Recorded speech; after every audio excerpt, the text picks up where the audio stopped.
किया और आज वो प्रदेश की सेवा सफल हो गया, उनको भी बहुत बहुत धन्यवाद।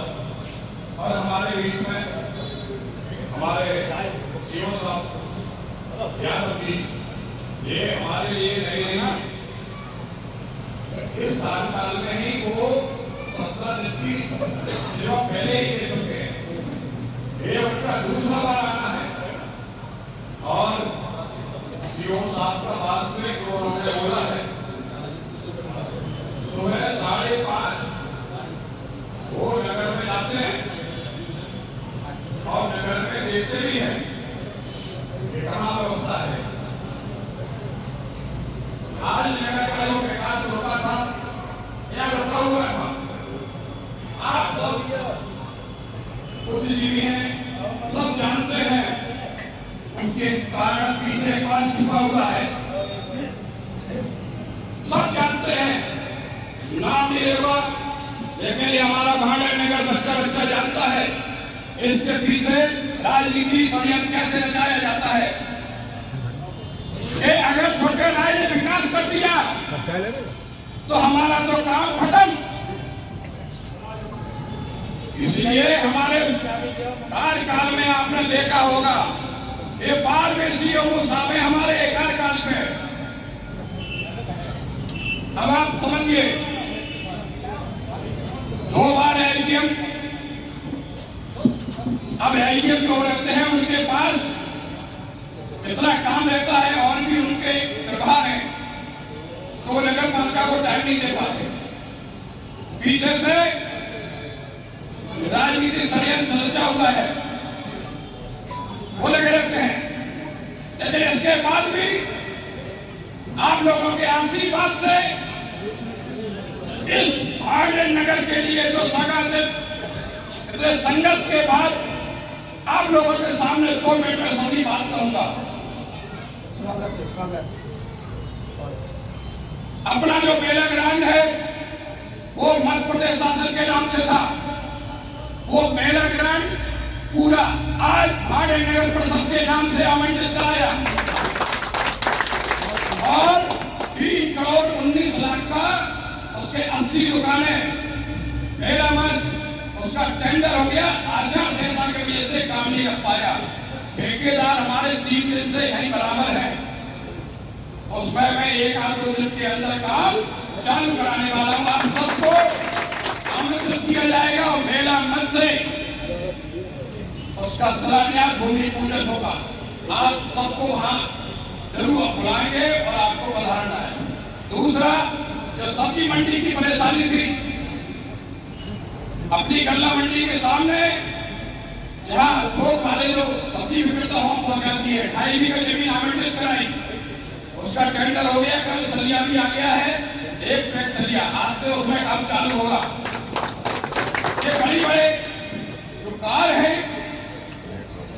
तीसरा, संस्कृति गार्डन के पीछे जो जमीन है, 10 बीघा जमीन है, वो उसको भी आवंटित कराया भांडर नगर पालिका पार्क के लिए और उसके लिए पैसा मंजूर हुआ है 7,77,50,000।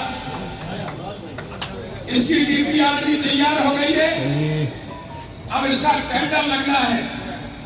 इतना संघर्ष होने के बाद आज हमारी जो धर्मशाला है उसको क्या रोका जा रहा है, मैं बता रहा हूं क्यों नहीं बन पा रही है। आज आप लोग सब सुनेंगे। ये नगर पालिका का टेंडर हमारे बड़ों सरकारी ठेकेदार हैं,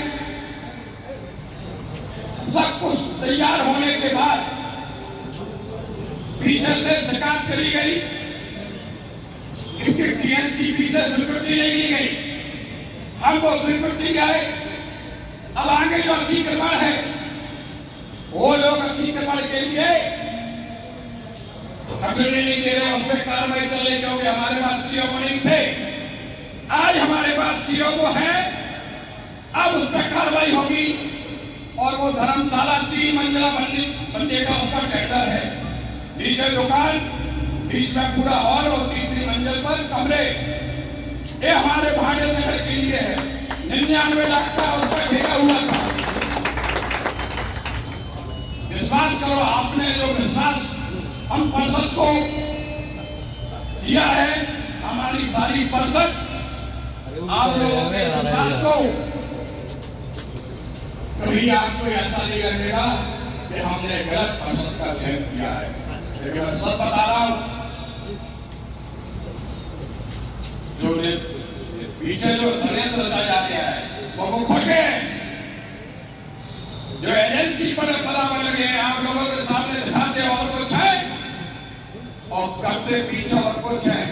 वे ग्रुप के उस महिला मंच के माध्यम से आप सबको किस किस ने क्या किया इस भाड़े नगर परिषद के लिए, इस नगर के लिए एक एक ग्रुप आप लोगों को दूंगा।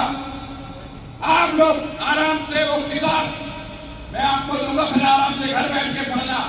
उसमें सच्चाई और कोई उसमें अगर उसमें पीठ लगा दे तो जो सजा आप लोग दोगे वो सजा पकड़ने की और मैं अपनी परिषद की तारीफ करता हूँ।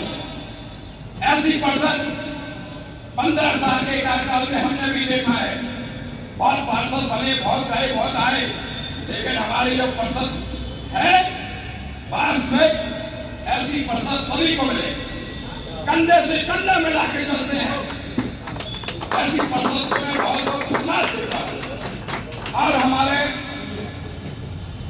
नगर पालिका में हमारी सरकार जो 4 एलिमेंट का चयन किया है, हमारे भाई साहब शर्मा जी और महेंद्र चौहान जी और हमारे भोलेनाथ कुलानी जी, श्रीमती संतोषी कुशवाहा जी, उसमें क्या है